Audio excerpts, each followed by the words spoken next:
You may not know this, but I was a foundling. That's right. The man I came to know as my father, he found me all bundled up by the side of the road. He took me in, raised me, and he taught me the three most important things in life. Number one, never try and grapple with the police officer on the first day you come out of a coma. Number two, never talk back to a crazy-eyed lunatic with a gun. And most importantly, number three, if you come down with a bad case of amnesia, never go anywhere on a horse with a stranger. But of course, if you have amnesia, you probably won't remember any of these rules. So, long story short, if you lose your memory, you're just plain out of luck.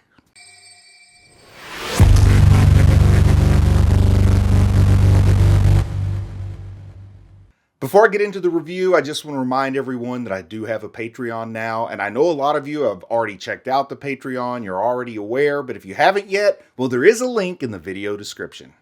So the first person that the newly awakened or newly hatched Annie rendezvous with is Hitch, of all people. But it kind of makes sense, right? Hitch was her guard, so you know she's going to be in the vicinity. It might be somebody that Annie recognizes in this kind of strange environment that she wakes up in. But it's actually Hitch that kind of finds Annie, though it does seem like Annie's trying to set a trap and sort of lures her in. But she sees these wet footprints, and she follows them. And the first thing I start to wonder about is, why does Annie have wet footprints? Like, it looks like slime to me. It doesn't look like water. And I was wondering, like, is this kind of like the slime from the movie Alien? Like, is she all slimy from this time in her cocoon? Is it like all of her sweat has built up over 4 years and turned into this goo that sticks to her? Like, why is she so slimy? Maybe that slime is just there to, like, put a protective barrier between her flesh and the crystal coconut so her skin doesn't, like, fuse to it. You don't want her skin to peel off when the coconut cracks, right? Anyway, I don't know why I got obsessed with this slime, but she just looks so slimy, and she sneaks up behind Hitch and puts her hand over Hitch's face, and it's like this slimy hand, and it kind of grossed me out a little bit. I just pictured it like a hand with all this ooey gooey drippy kind of like syrup consistency stuff on it. I don't know why I went to slime. But as much of a surprise to Annie as it might have been to us watching, Hitch is able to toss Annie. She does like this nice judo toss, which is pretty cool. And it tells us sort of two things at once. Number one, it tells us Annie is weakened from all that time she spent in a coma. And you know, if I lay in bed for a couple of hours too long, I get stiff. So I can only imagine what 4 years inside of a coconut does to a person, or 5 years maybe at this point. Probably closer to 4. I don't know. But it also tells us that Hitch has advanced a lot from season 1. Like the Hitch in season 1 never could have tossed Annie, probably not even a weakened Annie. So we're just learning, and Annie's learning in like a snapshot that the world has changed. Annie is not as powerful as she used to be, and this world that she's awakened to is more powerful. And I think it works on a metaphorical level, because when we first saw the female Titan, that was like the toughest Titan we've ever seen. You know, when she shows up and we're out there chasing her through the forest and all that. But now, after having seen the Warhammer Titan, the Attack Titan, the Beast Titan, all these other Titans, suddenly, well, the female Titan isn't as impressive as she was before. So I think that this little instant where Hitch tosses Annie tells us that the Annie we knew from season 1 isn't as impressive because so much has changed. Like, we didn't even have thunder spears when the female Titan was on the scene. So the old world has gotten a little bit weaker, and this new world has gotten stronger and more dangerous. So it's a nice little capsule in an instant. Annie gets a quick education on how the world has changed. I like that. I thought it was very efficient storytelling, or maybe I'm just reading too much into it. But we do learn that Annie is not totally in the dark, because we find out that she did have some level of comprehension when Hitch was talking to her and when Armin was talking to her while she was inside of that crystal cocoon. She says it was like total darkness, and then she could hear this voice in the darkness, and it was Hitch and Armin, and they kept her up to date on current events. So, you know, she knows what the #1 song in Parody is when she comes out of the thing and all that. And I guess she knows exactly what happened to Aaron. And just to make sure she's caught up to speed a little bit more, she did come out of that shell. She was able to go into the coordinate paths when Aaron sort of telepathically spoke to all the subjects of Amir. So she also has that information. So she's not as much a person out of time as I expected. It's not quite like when Captain America was thawed out from his iceberg and totally didn't know the world. You know, it's not like an Encino Man situation. She actually has a pretty firm grip on what's going on. And after all this time, we finally get some clarification on Annie's backstory. We learn that she's from mixed parentage, that her mother was actually Marleyan, an ethnic Marleyan, and her father was an unknown Eldian. And because of her mixed heritage, she was tossed out. I mean, we see her laying out in front of a gate. So I don't know if that's like the gate to Liberio, but the person, Mr. Leonhart, the person Annie would come to know as her father, he was, in the terms of the show, a foreigner. He's not from Marley. He's from some other country, some other nation, and he happened to come to Liberio. I think they suggest he is also of mixed parentage, and that's how he wound up in Liberio, but I'm not entirely clear on that. But we do know that he finds Annie, and he decides this is his ticket out of the slums, out of the camps, out of Liberio. Because he's going to train her up really good so she can be a warrior candidate. And of course, as the father, whether adoptive or biological, as the father of a warrior, he would get to be an honorary Marleyan. So it's like, this is his ticket out of here. So he trains her really hard from a really young age. And we see it's pretty tough on her. And he trains her in this martial art that comes from his homeland. So the other people in Marley and in Parody, the other people in Liberio, they're not familiar with it. They can't defend against it pretty well. All the sources, as well as the comments that I saw on the reaction video, suggest that this martial art he's teaching her is similar to Muay Thai, Thai kickboxing. And hey, I've seen the Jean-Claude Van Damme movie Kickboxer over 17 times, so I know a thing or two about Muay Thai. But this does suggest, we know that there are people in this world that come from a country that's the equivalent of Japan. Now we know that we might have an equivalent of Thailand, another Asian nation that Mr. Leonhart comes from.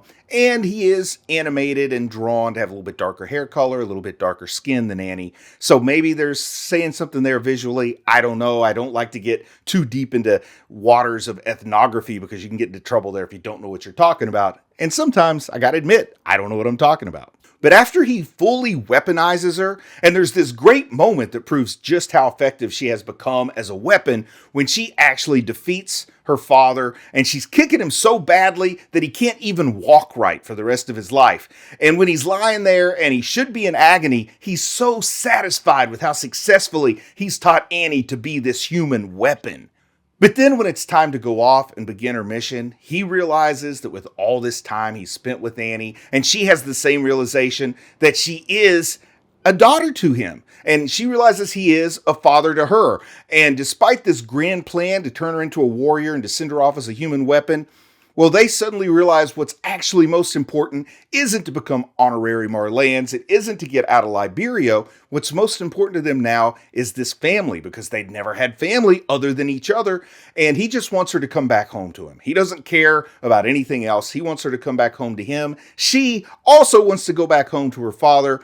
And that lays out sort of wide scale how so many people are caught up into this fury, this global fury now, when really all that they should care about, and we see this again with Connie, but all they should care about is the core family that they have and being with them in their last days, not figuring out how to kill the other guy the best or the most viciously. So with Annie reawakened, I start to wonder if perhaps Annie is like humanity's best hope to stop Eren, because she's one of the 9. We can't discount that. She's one of the 9 that does have some special skills. She's an effective fighter. She could probably still defeat Eren one-on-one if it was just the attack titan. Now that he's the founding titan, it's a whole new ball game. But I wonder if she is the key here. Like, she wakes up this late in the story because she might be the last hope of humanity, the last chance to stop Eren from totally annihilating the world with the exception of a handful of people on Parody. And like I said before, every single person has someone in their life like Annie has her father. I mean, we see how realistically and effective and how big it is to the story that Connie has his mother out there, but everybody has somebody out there, or at least almost everybody, and if not, they find somebody. So because she understands that, she may have that motivation to stop Eren. She just wants to get back to see her father.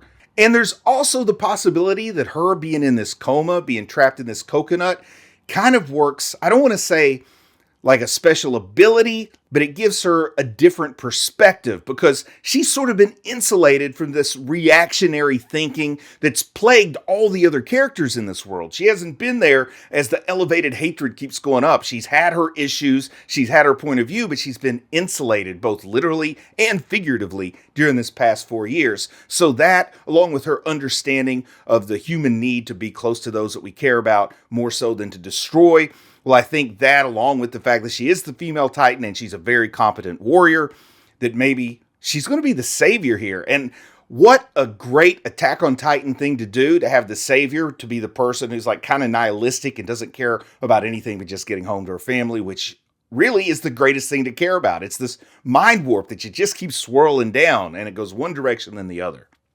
But what has me concerned is we see back in Liberio, the Eldians, led by Mr. Leonhart, he's like the mouthpiece for all of the Eldians in Liberio, he tries to warn the Marleyan guards about the rumbling and that the rumbling's coming. But they don't want to listen to him, and they charge him with conspiracy. And Mr. Leonhart, we know he's this Muay Thai expert, so he suddenly charges the armed guard with the rifle at him, and we hear a gunshot, but it fades to black. So my question is Mr. Leonhart dead? And if Mr. Leonhart is dead, is there some way that Annie might find out about this? And if Annie finds out about this, then what does this do to her? And does this undermine my whole theory about her being the last chance for humanity to stop Eren? There's so many questions here. I love it because it makes me just want to keep going with this story. And we kind of transfer immediately with that blackout after the gunshot. We go to Shadis in a holding cell, and Shadis hears a gunshot. And that's because Flock's Jaegerists have taken over the fort where Shadis is at. And he has a little bit of a words of wisdom for his cadets, because the cadets want him to escape. He knows that the old guard, the former military leadership, are going to represent nothing but problems for the Jaegerists. So he knows that he's going to be put to death. He's done for. But he also refuses to run. You know, he's tired of being a bystander. Shadis has really proven himself in this last few episodes, this final arc here. And he also says he's too old to take a number 2 in the woods, which I'll argue you're never too old to take a number 2 in the woods. But that's just me talking here. I can't make Shadis's decisions for him. But he's resigned to death. But his parting words of wisdom to his former cadets are basically, I didn't save you so you could just turn around and die trying to save me. I saved you so you can keep your head down, go along, be part of the team, bide your time, and when the time is right, you can lead an uprising. The Jaegerists don't have to lead forever, but right now they've got all the cards, they've got all the experience. You just need to stay alive to fight a better battle on another day, under better terms, with better chances. And I love this fatherly nature that Shadis has. Like, it's a tough love father. He doesn't hesitate to hurl insults at these cadets, but he still tells them, look, just look out for yourself, stay alive for a while. After you stay alive for a while, get the lay of the land, get your bearings, maybe years and years from now, then you can make your move. But make your move under your terms and not under Flock's terms. And we do see that Flock is becoming a cruel despot. And he's using Eren's name to justify his position as the, I don't know, I couldn't call him anything other than a tyrannical dictator in this position. And with Eren being in his founding Titan form and leading the rumbling, there's not really anybody to keep Flock in check. And I don't entirely know what the nature of the founding Titan is, like this gigantic floating rib cage that Eren has become. Is this his final form? Like, is he no longer able to go back to his human form anymore? Like, is he stuck in this bizarre Titan ribcage forever? I mean, he kind of looks like a blue whale skeleton or something to me. Maybe that's the inspiration that Isayama used when he drew this. But anyway, if Eren is forever this godlike, non-human entity that can only communicate telepathically, Flock can kind of say whatever he wants and there's nobody there to check him on it. Because I don't know that he's entirely telling the truth here. I understand that Eren recruited him to help him with his cause and that he probably understood that Eren needed to do something that Zeke wasn't prepared for. But I doubt that Eren laid out his plan to Flock beat by beat. But Flock's trying to say that he did, and that's his justification for being this tyrant here. He just executes one of his prisoners in cold blood unnecessarily because there were other ways he could have dealt with that situation, but he's making a stand. He's saying, I am a strong man. Don't oppose me. He tells Jean it's over. Now, is it over? I don't think it's over because we got some episodes left. And if this were the manga, from what I understand, a lot of chapters left. So this isn't over. But Flock is trying to say, hey, it's over. I'm in charge. You don't have to do anything anymore, Jean. Go back and enjoy life as a hero. And Jean, you can tell by the look on his face, isn't sure what to make of this. It's almost like Flock's trying to take Jean out of contention for leadership without having to kill him and, potentially villainize Flock here, because Jean is a hero to a lot of people. But we do know that Flock isn't being honest, because when Mikasa asks about Hanji and Levi, he says that Zeke killed them. And as far as he knows, maybe Zeke did kill Levi. The last he saw, the report was Levi was dead. He doesn't know otherwise. But he knows darn good and well that Zeke didn't kill Hanji, because he was there when Hanji escaped with Levi in tow in that stream. And clearly we'll find out at the end of the episode they were not successful in shooting her. But even if he did think she was dead, it wasn't from Zeke. It was from those rifles from the people chasing her down the stream. And we get a moment with Armin that, for me, in my perspective as an #1 Armin fan, in my own words, that I feel like we haven't quite seen from him before. And we've seen him have doubt, and we've seen him deal with stress, but we've never seen him quite like we see him here. He's hyper vigilant in his focus on Falco. And he has good reason for being vigilant in his focus on Falco. But we do see him feeling overwhelmed by events. It really comes to a head when Mikasa asks him what to do about Eren. And he just kind of breaks down and he says, I don't know. You have to figure it out for yourself. And we see his guilt that he realizes in this moment how useful Erwin could have been to everybody. But I'm going to argue, we don't know how it plays out yet, but I'm going to argue that what Armin is dedicated to is probably the most important thing in the moment. I don't know if Erwin would have been committed to that in the same level. Erwin may have lost his drive once he realized the truth about Marley and Liberio and the nature of the Titans. We know he just wanted to answer this question that he kind of went to his death without ever knowing the answer to. And Armin is really dedicated to uniting the Nine, because what has made this conflict between Marley and Paradis and Liberio's existence, what's caused it all to happen, is because the Nine Shifters have been split. There's this schism between the Nine, led, I think, by the Tiber family and the Warhammer Titan. And if all 9 Titans are united, then we won't have another cycle of death and destruction and hatred and discrimination the way that we have over the past 2,000 years. At least that's Armin's theory, and I tend to agree with him. So he understands the importance of saving Falco in, that represents a potential, not a guarantee, but a potential of convincing Reiner and Peak to work together. And, there's this theory that we're going to see come out, but if you're not a Jaegerist, then there's no reason you couldn't work together. So if he can keep the 9 together, hopefully he can prevent another cycle of hatred for another 2,000 years. That's his theory, and I'm buying into it, and I really think he's going to be able to make it happen. Being the protector of Gabi in a way, I think will go a long way with Reiner, and it'll also go a long way with Reiner if he saves Falco, and maybe Peak will come around. But we'll just have to see where that goes. He also suspects Annie is back, and I have to wonder, when is he going to look for Annie? And we know Annie's off with Hitch on horseback surveying the lay of the land. And we know that Armin wants to go catch Connie as quickly as possible. But I also feel like he's definitely going to have a drive to reunite with Annie and to find Annie and to talk to Annie. I'm convinced he has fallen in love with Annie while she's been frozen in ice, kind of Mr. Freeze style, if you've read some of the more recent Batman one-shots about Mr. Freeze. But I know that he's going to have this compulsion to contact her, or is she going to find him? I don't know how that part's going to play out, but I'm curious if that is going to be something that throws an obstacle or a monkey wrench in his mission to keep the 9 united, or not keep them united, but unite them for the first time in a very long time.